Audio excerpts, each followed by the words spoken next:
welcome to the Managed Service Webcast Series produced by CA Technologies and our business partner, For Profit.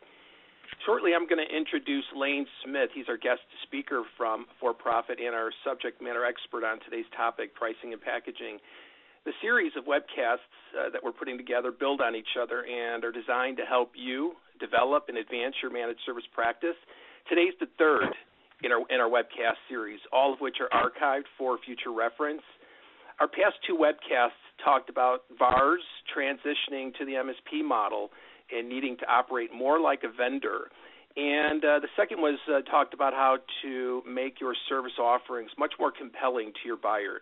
Today we're going to build on these last two and talk about how to effectively price and package your service offerings. My name is Ken Vanderweel. I'm Senior Director Global Service Providers with CA Nimsoft, and I'm a member of our company's MSP Center of Excellence team. I've been with Nimsoft for about 9 years and have been in the IT service management space for about 20 years. Joining me is Lane Smith. Lane is a business coach on the for-profit team. Lane is a pioneer in managed services. He's passionate about helping MSPs grow their businesses. And prior to For-Profit, Lane served for 11 years as CEO and president of Do IT Smarter. This organization was a leading master MSP firm focused on transitioning VARs to MSPs. Care to say hello, Lane? Hi, everybody. Thanks a lot for the intro, Ken. Okay, we'll bring you back in a minute so you can share a few words about your organization. Firstly, I'd like to talk a bit about CA Nimsoft. We are a pioneer in developing IT service management software. Our decades of experience and our strict focus on IT service management positioned us to deliver a number of firsts. We were first to deliver unified monitoring. That's monitoring data center and cloud in a single pane of glass. We were first to meter monitoring usage against dynamic cloud usage. First to monitor converged private cloud stacks. First to bring full-function IT service management as a SaaS-based solution. First to extend monitoring to data center energy efficiency, and first to deliver a unified service desk and monitoring solution. And here you're seeing that unified service desk and monitoring solution. This is a full-function and fully integrated ITIL-based service desk and end-to-end monitoring. Our solution is enabling high-value service offerings for our hundreds of service provider partners. The broad IT technology coverage you're seeing along the bottom translates very well into a rich service catalog of monitoring services. And the broad range of service desk functions you're seeing across the top really enables managed services operational excellence. As I mentioned, I'm on the MSP Center of Excellence team. This is a team that our organization has developed. It's a business enablement resource that's included with CA Nimsoft investments. The program's designed to support our MSP partners' business growth. We've pulled together a team of individuals with expertise across managed services business functions. And along the right side of the slide, you'll see the areas where our MSP COE team offers assistance to our MSP partners. I'd like to now bring Lane Smith back in to share a few words about his organization, For Profit. Lane, if you could please help our attendees understand who For Profit is and the services your organization brings to MSPs. Absolutely, Ken. Again, thanks for having me here today. So as Ken's mentioned, I'm with a company called For Profit, and basically we're a group of business coaches that have either owned our own IT business or been executive level within the IT channel, either from a reseller perspective or a vendor perspective. Our goal is to guide and inspire business leaders to reach your chosen destination, and what we really mean by this is that a lot of times you start a business and you've got a vision of where you want to go, but you get really stuck running the day-to-day versus, working on the business and building the business. So to help out with that, we've got a variety of different services. We start with an overall business assessment of your entire business. It's really a holistic approach. We take a look at all aspects of your business provide a set of recommendations and a project plan, and to help you get headed in the right direction. But more importantly, what we'll do is rather than just leave you with a book of recommendations, we'll provide ongoing coaching for the owners and the management team of your organization. And then we've got a full slew of other services from strategic planning and CEO development, candidate recruiting, hiring strategies. We also have peer groups. We've got business-focused, sales-focused, operations, marketing. We just launched a finance peer group for your CFOs. And when was that? In December. And so, our peer groups are growing. We'll be offering a services-focused peer group here shortly as well. And then, much like we're doing here with CA Nimsoft, we offer workshop training and, speaking engagements, and we'll help develop training materials, et cetera. So, on that note, back to you, Ken. Thanks. All right, Lane, thanks. We'll be pulling you back in just in just a minute here. But during our first two webcasts, I mentioned up front that we talked about how as a VAR, you moving to an MSP need to operate more like a vendor, and we also talked about how to define a very compelling, a differentiated service offering. We covered steps 1 through 6 in those first two webcasts, and we discussed areas such as creating your MSP task force and identifying the opportunity to build the foundation for a successful MSP practice. Now we're at step 7. This is this third webcast, packaging and presenting, which focuses on pricing strategies, and we're going to talk to you about a couple strategies. One that's more cost-based, and another one that's more value-based. Lane's going to talk you through that. And again, just to let you know, we had run 2 previous webcasts featuring Lane and the experience that he brings from his decade running a master MSP and now working for profit. He's a content contributor to these past webcasts. These webcasts are archived. You're going to get slides for today's webcast, but you can also access the previous webcasts. It's useful to go through those if you're kind of just starting out. If you're just starting out, because these webcasts do build on one another. You can access the recorded webcasts at the CA Nimsoft MSP zone, and there you're seeing the URL. You're going to end up at an image that looks like a Spyro binder. Click on the first tab that says Advocacy. Look at the bottom of that page, and you'll see the recorded series of webcasts. So we in the very first webcast we discussed Lane talked about it, and I want to ask him to talk through this again in a minute. He talked about a productizing checklist. Taking your service and essentially productizing it, and there were a list of things that you needed to do to effectively productize your new service. Becoming a vendor and today's webcast, it's going to drill into the sales and marketing part of that productization checklist. In addition to today's webcast, we're going to be drilling a little bit deeper into a marketing plan in our next webcast, but today is all about the pricing and packaging part of this stage in the checklist. But Lane, if you could jump in, walk us through this productization checklist and get us kind of settled in on the part of the sales and marketing that's pricing and packaging. Sure. So this checklist came from the fact that when we became a master MSP, we were launching probably a new product about every 3 months or so, and we quickly realized that not only was this difficult to manage, but once a product was launched, we were finding that we didn't have everything in place. Whether it be from the sales organization was missing, collateral, or the finance side of the business didn't understand how to properly bill. So we took a step back and decided to put together a list of everything and anything that a new product offering or new service offering would need, from a supporting documentation to process to training, certification, new hires, whatever that might be, built out this checklist. And since we built this, I guess it's probably close to a decade ago now, it's really what I found very useful when I'm coming into any client that need some help with their managed services, we'll kind of take a step back and say, okay, we're going to act like you're just now launching this, and we're going to go through this.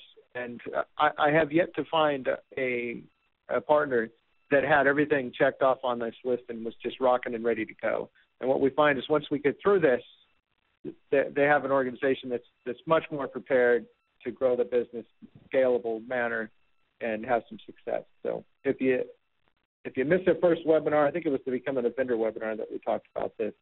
I suggest you take a look at that webinar because we go through this in detail there. And then I believe you can get one from the MSP Zone as well. So. All right, Lane, thanks. So moving forward, we're going to dive right now into pricing and packaging. There are 7 steps. Coincidentally, there were 7 steps to building a successful managed service practice. Well, here you're seeing 7 steps that are part of the pricing and packaging aspect of building your practice. And so, Lane, if you could walk us through these 7 steps, and I know you're going to talk to them at a very high level here, and we're going to drill into each one of these in more depth as we get into the webcast. Yeah, absolutely. And I'll go through them fairly quickly. So the first step is know your value prop. And this is something you should have known beforehand, but we wanted to review that in this session because it's pretty important. Create a comprehensive solution. We'll talk about what that means, but basically we're saying, create a solution that your customers are going to need that's going to help meet their problems versus a solution that you think that you can sell, right, or that you want to sell. So you have to combine what the customers really need with what you're good at and come up with a comprehensive solution. Understanding your cost structure, this is probably the most critical thing on here. I've seen too many MSPs, 2 years into their practice, they've got, 100,000 in recurring revenue a month, and they've got 120,000 in recurring costs a month. So part of that is because they just didn't sit down and properly understand all the costs involved, made a lot of estimates, and end up pricing a solution that wasn't going to grow with the business. So once you understand your costs, you can create your pricing strategy. We talk about a cost-plus pricing strategy, which is where you need to start and then move into more of a value-based pricing strategy. From that, then we talk a little bit about implementing a solution selling process. However, we do have a full separate webinar for developing your selling process as well as developing your marketing plan as well. So. Okay. So step 1 is know the solution and the value that you're delivering to your customers. Here you need to be crystal clear on what your product service is all about. Yeah, absolutely. And sorry, go ahead, Lane. All right. So what we have here, this is a sort of an elevator script, I call it, in visual mode, and it's really a pretty typical managed services value proposition, right? When someone asks you, how you help your customers, you can see here, we come in, we assess their environment, we make sure they've got a stable and secure environment. From that point on, we monitor and manage it. We provide 24/7 support, which ultimately is going to increase your productivity and your profitability.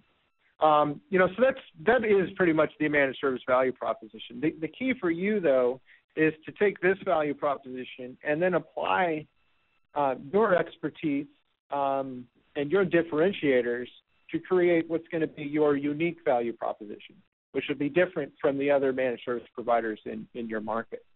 So if you're going to market and you're thinking that it's just the managed service value prop, then you don't have anything that's setting you apart from the competition. So you need to take that next step and really look in deep and understand where you're at.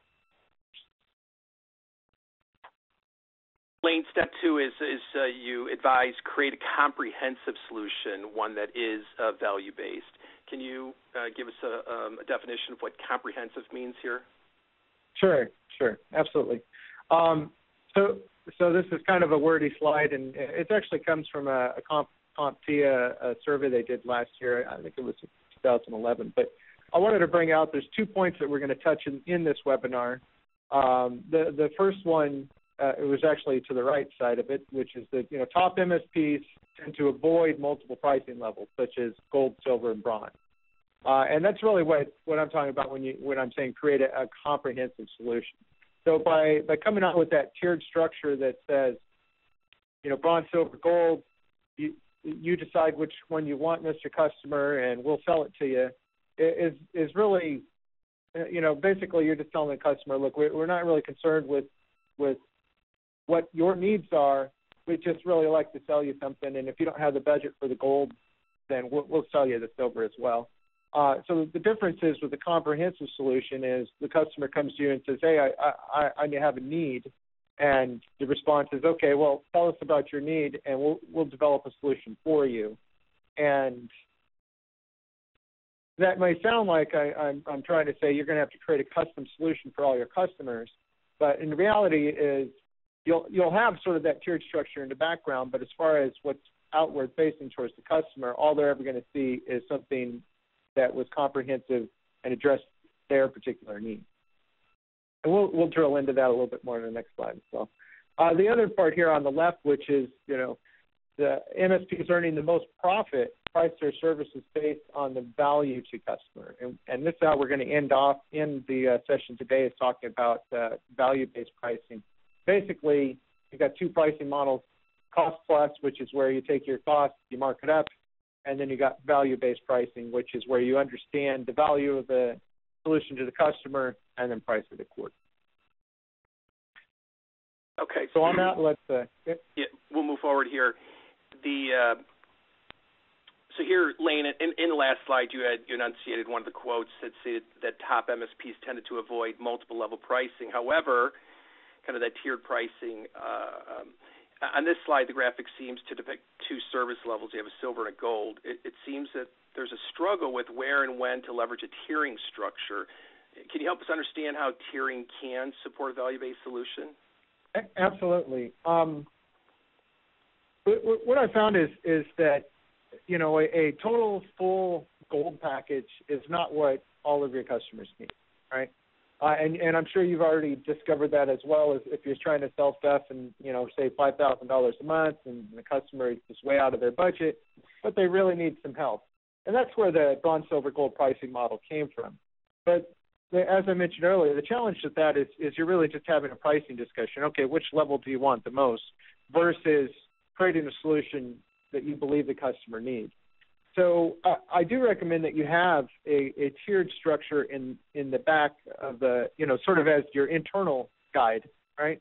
And when you're creating a tiered structure, you kind of want to think about it from a risk factor.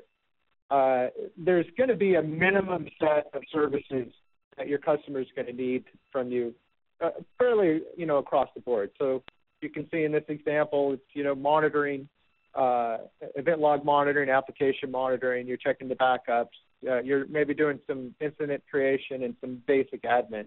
That's a fairly low labor on your side, okay? And if you look at the risk factor there, the customer is getting a lower priced solution, but they're willing to take a risk on their budget expanding if they have problems, because every time there's a problem, they're going to have to pay you more money to fix it, right?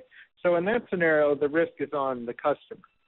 Now, if you start to add in your work, your troubleshooting time, right, actually checking backups, doing restores as we've got here, and then that remote remediation, and you include that in the offering, the risk shifts to you, right, because now you're offering what would have been, say, a $2,500 a month solution plus time and material for us to fix something, to now you're offering a $5,000 a month solution. But if your team can't get it done in a profitable manner, the risk is, you've got that risk. Whereas the customer's risk is, well, they're paying $5,000 a month, they're good to go, they don't have to worry anything. So when you put these together, think about that. Who's going to take the risk and what are they willing to pay for it, right? And when the customers come to you and say, can you help us with the solution, part of that solution selling is to understand, one, what they need, what their budget is, what their tolerance for risk is, and when you present it to them, you present which one you think best fits their needs. So it might be that, one customer is a gold fit, but it might be another is a silver. But as far as they're concerned, that's your one solution that you sell to.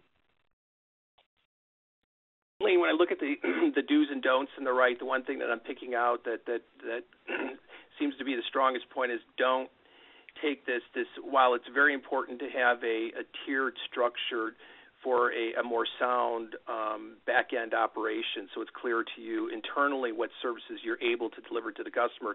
Don't take this tiering structure and present it to the customer for them to choose from. It's really that's right. That's right. Yeah, because you're the expert, right? So the idea is when you present them with the solution, it should be what you actually think they need. And what happens when I've seen tiered structures, presenting, they look at the cost and they start to think, okay, well, how can I get rid of some of this cost to reduce it? And they start just randomly pulling items out. Well, we don't need this feature, we don't need that feature.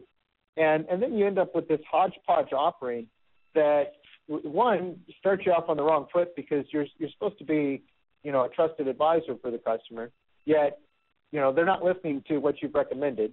And not only are they not listening, but you've kind of caved. So then they start to question, well, did I really need this in the first place? And it really breaks down that trust immediately and makes it much more difficult to have a high success rate if you do close, but even more difficult to close the customer in the first place. Right?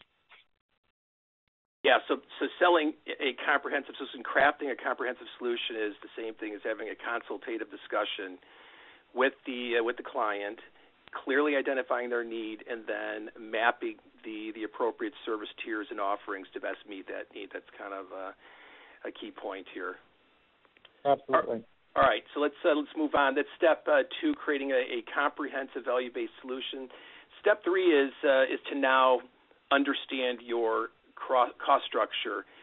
In order to price profitably, it seems obvious, but clearly the first critical step is understanding how much it costs to do business, right, Lane? Yep, absolutely, right. So this is, we'll get a little bit more detail on the next slide, but this is going to be your starting point for all your pricing. You can't just look at what the market's doing for a price structure and pick that as your pricing, because if you've got costs that are way disproportionate to what your competitors have, you're going to be in trouble, right? So this is your starting point. It's critical that you identify all of the associated costs, not just the licensing, not just the labor, but there's a whole lot more costs associated with delivering a service. And then the next point here is you're thinking, well, how am I going to create this cost if I've never done this before? You can use your historical data on, what the average size customer is, how much time and materials work you generally do for that type of customer, what their typical IT spend is, and that's going to help you create some, historical trending information to give you some educated guesswork. And, 3 months into it, you're going to be able to update your cost structure a little bit more. 6 months, you can get a little more precise. And, a year down the road, you've got your costs pretty much nailed down, and you can adjust your pricing as required there. So let's take a look at how we do that. I'm a big fan of Excel. So I do a lot of tables, and as part of creating that new product checklist, one of the things we've done is we've identified the high-level offering, but then we've also gone in and broken out every single detail of that offering. So what you're looking at here is a standard, monitoring for a Windows Server system, and you've got, remote monitoring. We've got antivirus management, software inventory, hardware inventory. So sort of the list goes on down there. And I've broken out costs, as you can see in the columns here. We've got 3 columns of costs. We've got licensing costs, service delivery costs, and infrastructure costs. Now, these are typically all costs that would be above the line. So when you're looking at your profit and loss statement, it's going to be really what would go into your cost of goods sold. Now, you're certainly going to have other costs, billing and G&A that you're going to have to handle.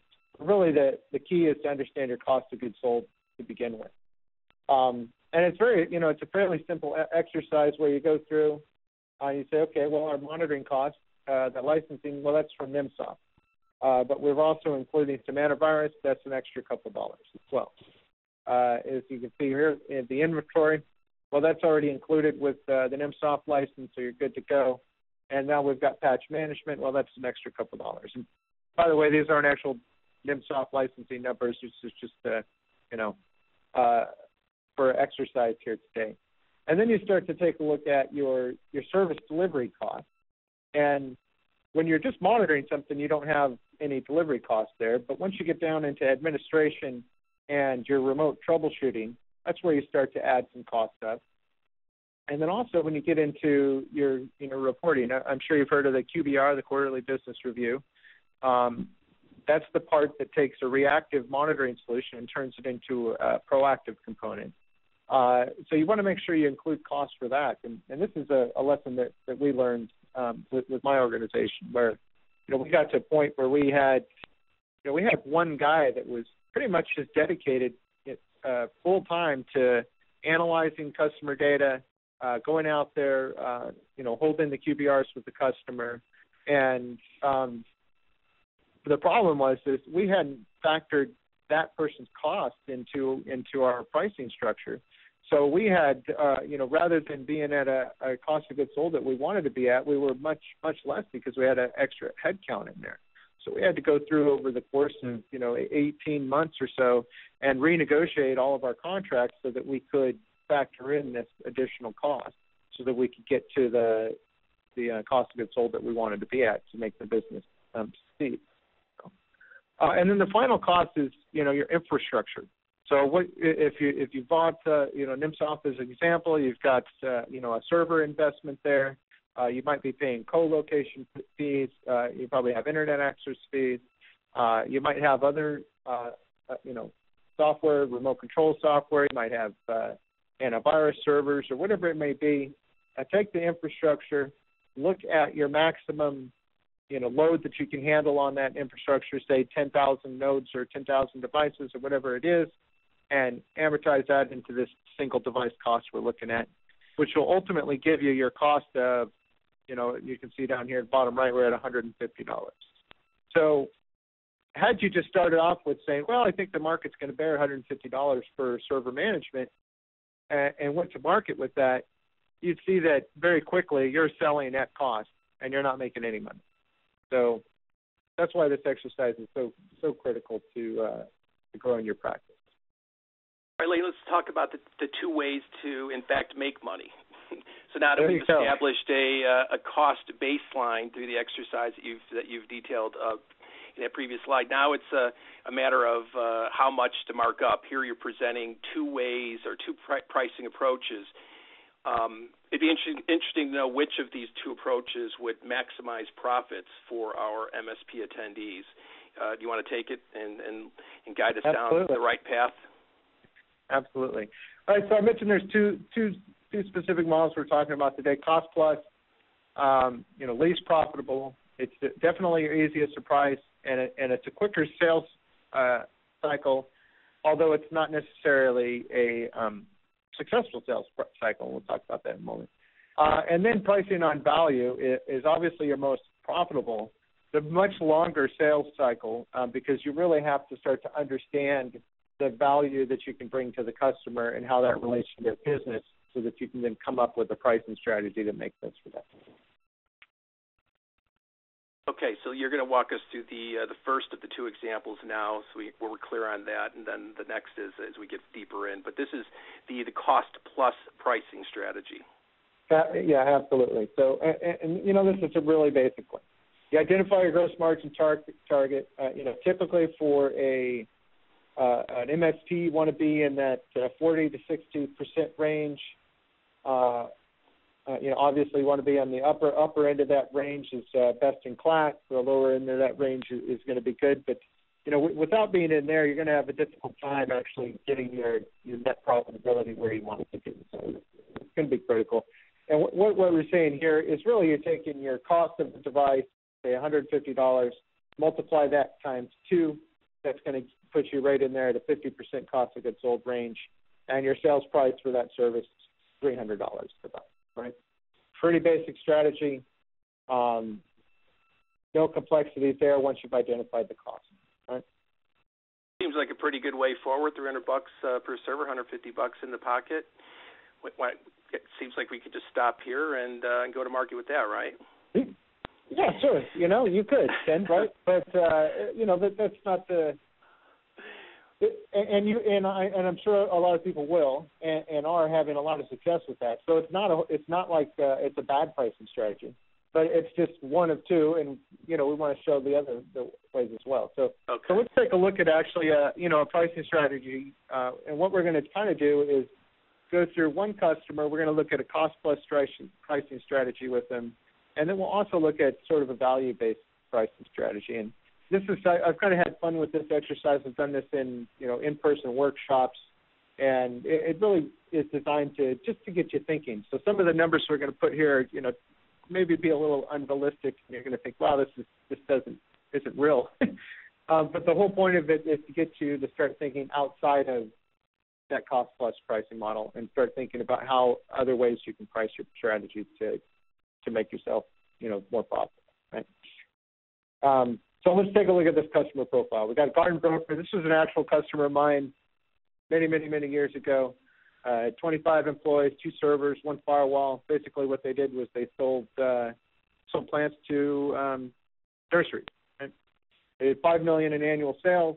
Their average sale amount was about $25,000, and they were on the verge where they were starting to depend on technology more, and were looking to hire an IT person. So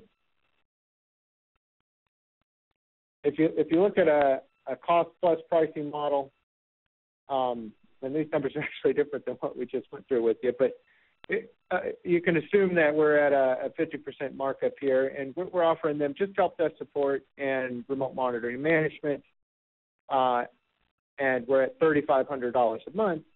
So the value prop is fairly compelling. Don't hire an internal IT guy. This is going to save you $33,000 a year, assuming a fully loaded IT guy is about $6,200 a month, which is about a $60,000 a year employee, right? So even at a very basic cost plus pricing model, we're able to offer value to this customer, which is outstanding. So now let's take a look at what a value-based pricing can do for us. First off, the first thing about a value-based pricing is you're going to have to do a lot of homework, right? You're going to analyze the company's expenses, their sales, what their employee costs are, try and come up with the cost of downtime, cost of lost productivity, maybe cost of lost sales, right? And we got here pay for results, not time, right? So you're getting out of the mindset of, you're providing X amount of hours to us for this. It's more of, we know that you're preventing downtime, you're increasing productivity, and it's worth that, right? So, Lane, just on this slide, to develop a value-based pricing strategy that you will then present back to the customer, it seems that you need to gather quite a bit of information from the customer, some which may be sensitive or guarded. Is it important to gather all the information you're noting on this slide? Is it likely the customer will give it up? And if not, can you move forward without it? And yeah. if the organization's serious about outsourcing, they should be willing to give this information out, right? That's right. And the truth is that they're not going to always give out all the information that you're asking for. But your goal is to gather as much as you can. And I was actually at a client yesterday that is they're taking a tack where they're going to send out a questionnaire to the client beforehand, have the client fill out the questionnaire, and get back to them. And my question to them was, well, is that working? And the answer was clearly no. It's the questionnaire back. When we get it back, it's incomplete, right? And so this is really a relationship building exercise. This is you out there sitting across the table from the client or the prospect, talking to them through their issues and letting them talk about their pain points and talk about what's going on, and just gathering as much information as you can out of those sessions. Right? Wayne, we've talked about costs. You walked through that, and we learned that it was $150 a month to deliver a Microsoft App Server monitoring service. Here, looking at that previous slide, you're looking to do some additional investigation into the customers. It appears that we're looking to add into this maybe the cost of the customer's business. Is that what we're doing here? Are we taking cost Absolutely. analysis now to the next level? Yeah, that's right. Because I mean, I'm sure that many people on the call today have heard the take. Well, why would I pay you $5,000? I can just hire an IT guy at $4,000 a month, and away I go, right? And everybody seems to be kind of stumped with that. So that's kind of the exercise we're going to go through today. Is okay, what really is the cost of having that IT resource? And as you can see here, we're building. So you've got an IT admin, $60,000 a year plus benefits, right? So they're at about $62,500 a month. Well, they've got to have somebody manage them. That manager is going to take some percentage of their time to manage them, say 5%. So there's an additional $650. And what about the cost of that person? They're going to want to have training. They're going to spend a couple $100 a month on training. Hiring fees, I put here, every 2 years kind of jokingly, but, I mean, that's realistic that, especially with the smaller firms, that they're hiring an IT guy. He's going to get some education, he's going to get some experience, training, and in a couple of years, he could be looking to move up and out, right? And then also facilities. You got to give them a desk, you got to give them a phone, a computer, et cetera. So amortize that over a couple of years, you end up with a couple $100 more a month. So now what we thought was costing us $5,000 a month, which is $60,000 over 12 months, right, is now costing us close to $8,000 a month for this IT guy. So let's keep going. We're going to if we continue forward, there's even more costs. That's right. So we're up to $7,725, right? So now you ask, okay, well, is this a proactive solution? Is this really the level of service that you're going to provide? Absolutely not. Right, so it's safe to say that this guy's not going to be able to implement a monitoring solution. He's not going to be able to be proactive, and he's not going to be able to prevent any downtime within the environment. So let's kind of go through an exercise and figure out what a cost of downtime. Now, this number is holistic. This assumes that if their IT infrastructure is completely down, they can't do any work, which for some companies is very true, others it's not. And let's just take a look. So we're looking at their headcount. I mentioned they had 25 employees. They've got management, administrative, outside sales, inside sales. All of those costs add up to the point where, they're at about $1,000 an hour in cost of downtime. All right, so if you can, safe to assume maybe 8 hours of downtime over an entire year because they have no monitoring, they have no proactive management, right? They're not doing anything to prevent downtime. That's a considerable amount, right? We're up to $7,300 a year. I've got something here that talks about recovery time. Studies have shown that there's for every hour of downtime you have a half hour of recovery time, and you can relate to this by thinking of vacation, right? When you go on a week's vacation, it definitely takes you 2, 3, maybe 4 days, maybe even a week to get caught up. Well, the same thing happens when you're down at work and you have nothing that you can do. You lost that time. It's gone. You no longer have it that week. So now you're in this makeup mode. So we factored in that makeup mode as well. And now we're up to $8,600, $8,645 a month cost of hiring that IT guy, right? And here, Lane, when you talk about downtime, this particular example, you're describing the effect on people productivity. So for the various employees that are hired within that organization, if the systems are down, they can't do their work. And you're essentially showing here that the organization is not getting 100% productivity from those people, and so you're essentially getting less value for for what you're paying them to do the job. So, yeah, that's right. And like I said, I mean, this is just a pure look at, it's real, I guess, an opportunistic look, right? Obviously, their employees are going to still be able to do some work, but reality though is this customer here, they use Great Plains. Every single person in that company used Great Plains. The sales force used it. The customer service people used it. Management used it. All of their order processing went through there. Their shipping went through there. If Great Plains was down, they really couldn't do anything at all. So, and there's a lot of companies out there that's very similar to that, right? Yeah, and if they can't work, then there's the business isn't and operating, there's the downtime impact on revenue, and I think is that what you're trying to talk about here, or there? Absolutely. Yeah. So here's another option. What about lost sales, right? So it's foreseeable that if they're having that much downtime, they could potentially have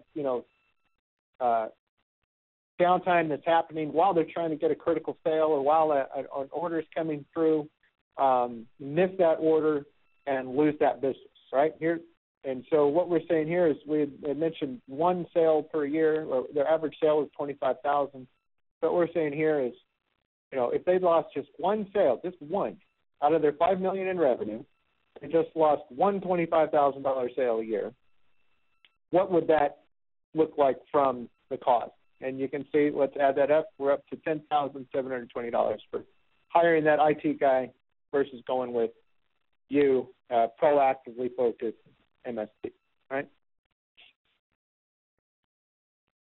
Now, I think what you're doing here is you're comparing the cost plus price that was very easy to calculate up front. Didn't require that consultative investigation into the customer's business, and you're contrasting that against the exercise that we just went through to see which one nets the best profit. Absolutely. So if you recall at the beginning, we were $3,500 a month. We were saving them $33,000 a year at $3,500 a month. So if we've added $1,000 onto that, just arbitrarily, for the sake of this exercise, sold it to them for $4,500 a month, we would actually save them $75,000 a year. Now, obviously, you can keep it at $35,000 and save them $87,000 a year. But just the point of this example is to show you that look, while cost plus pricing is going to work, it's going to have a value proposition. If you're able to understand the value of the customer, you can much, much more strongly show the value of your services. And because of that, you're able to charge a premium price. All right. So does, just out of curiosity, does $4,500 a month fall into that desired gross margin? Absolutely. Value? You're going to be at 60% gross margin versus 40 to 50%, right? Yeah. Absolutely. Okay. So let's move forward here. So essentially, to effectively have these types of discussions with a prospect or customer, it's important to exercise a solution selling process when it's very consultative. Can you talk to us about what solution selling entails? Sure. And we went through a little bit of solution selling there. Was really understanding the cost of doing business, understanding what lost productivity is, and so that's sort of an example of solution selling. Typically, though, you're really focusing on three key things. What is the pain that they're having? Well, in this case, their pain was they really needed to hire an IT guy, they felt like, right? And we were able to show through a solution selling process that it was much more beneficial to them to not hire an IT guy, but to rather outsource their IT service, right? So we clearly identified their pain. We understood the pain, right? Then we took and we linked that pain to a solution, our particular comprehensive solution, right? And then we presented that solution on a price point that made sense. In this case, it was actually considerably under what they had already budgeted for. And so that's really what solution selling is. Pain, solution, price. Make sure you're in agreement on all three of those before you move forward. As I mentioned, we've got a whole webinar on that coming up soon. I'm not sure when, but I'm sure you'll hear about it from Nimsoft before too long. And just to drill in on that keyword pain, because that's so critical here in successfully doing a value-based selling approach. The pain that you said that they had was that they were struggling to figure out how to afford an IT individual that to them was perceived as pain. When you go through that exercise of digging for more details and really learning how they're what the cost is of running their business and the consequences of downtime, you essentially can expose a different type of pain that might be more compelling to them and maybe help move an opportunity along a little bit better. Can you maybe share absolutely. examples of pain? Absolutely. So anytime, a lot of people call pain, compelling events. I've heard that word used a lot, right? So there's a reason why you're sitting across the table from them. There's some pain that they have at the top of their head. In this example, they need an IT guy, right? But as part of the solution selling process, your goal is to identify as much more pain as possible, right? So we could easily, with this environment, we uncovered a lot of pain. First off, as I recall, the servers were out of date, they were out of warranty, right? They didn't have a solid backup disaster recovery strategy.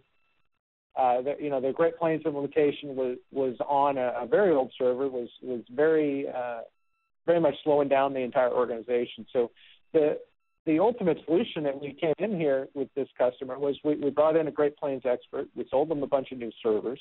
We implemented a new backup disaster recovery program.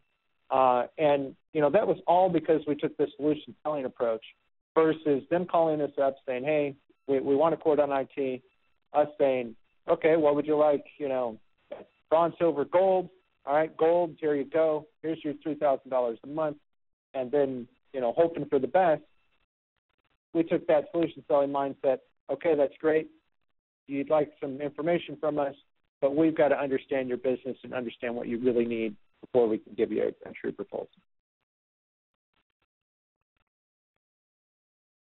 So here we've concluded that, at this point, we've concluded that value-based pricing is the way to go since it's a win-win. But we're not done since the webcast is also about packaging. Elaine, can you talk to us briefly about how marketing serves to set up the sales team to have a value discussion? Yeah, absolutely. So, a lot of small businesses don't do any marketing, and they put the onus on marketing on the sales force, and they burn through salespeople once every 6 to 9 months to a year because they're not having any success, and they curse out the sales team, and they're just never happy with their sales. 9 out of 10 times it has nothing to do with the sales force. It's because the company's not doing anything to generate awareness, generate leads for that sales force to go and close. So to break it down at the most simplest form, marketing's going to build awareness. They're going to create a pipeline of customers that have some sort of somewhat qualified. They're in your target market. They have some sort of issue going on. They're willing to make a change, and that's what the job of your marketing team is, whether it's an outsourced marketing or in-house. And that team then is going to turn that over to your sales force, and your sales force is going to be able to take that qualified lead and work that to close, versus expecting your sales force to, build a list, start cold calling, create awareness. It's too much for one person to handle. You need to have two sides of that coin there, right? Sales and marketing, they're not one word. They're not the same thing. It's critical that you look at this part of your side of the business.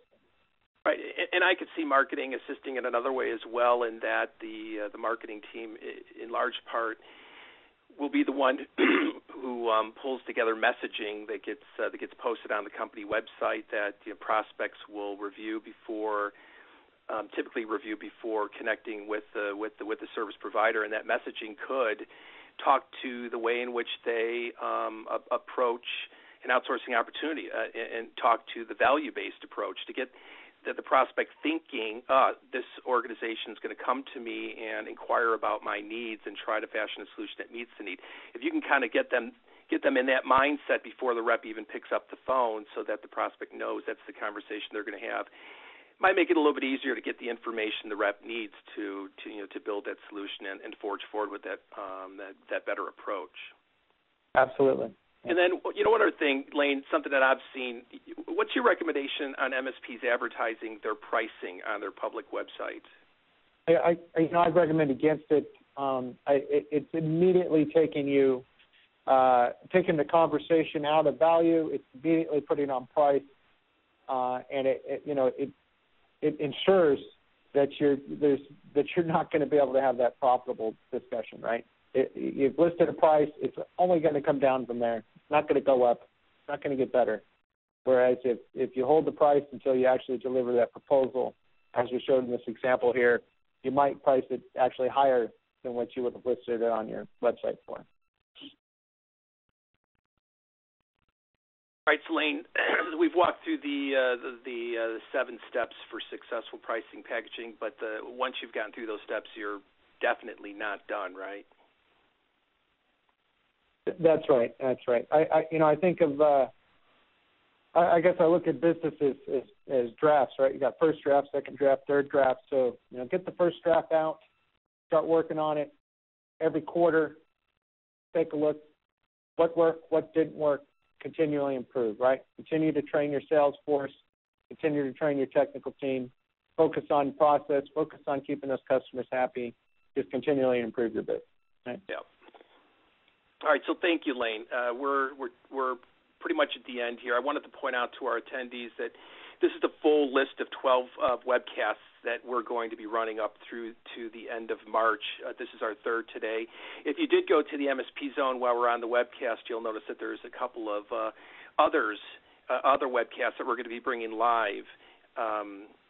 Those are in the MSP Playbook, available to you as a pre-recorded webcast. You can gain access to those as well. There's 5 for you to access.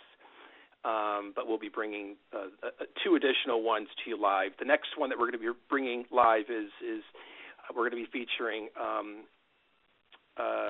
Ginger from For Profit. We're going to talk about how to build a successful marketing plan. So today's discussion really serves as a best practice guide to effectively pricing and packaging your service offering. CA and For Profit, we can continue to provide guidance and assist you through the development and growth of your MSP practice. If you'd like to engage further with us, you can reach Lane Smith and his organization For Profit through Twitter, LinkedIn, and email. Lane's email is on the next slide. To contact CA Nimsoft, listed are the various channels that are best to connect with us. Both For Profit and CA Nimsoft have additional enablement resources and tools. You can access CA's Nimsoft MSP Playbook through the MSP Zone, where you'll find archived webcasts, white papers, sales and marketing collateral, strategy briefs across a range of the MSP business functions. So this concludes today's webcast on pricing and packaging best practices. I want to thank you for tuning in. I also want to say thanks to Lane for bringing his years of expertise to you. Thank you, Lane. No, thank you, Ken. It's a pleasure. And we look forward to your participation in our future CA Nimsoft and For Profit webcast. So for now, have a great day and good selling. Bye-bye, all.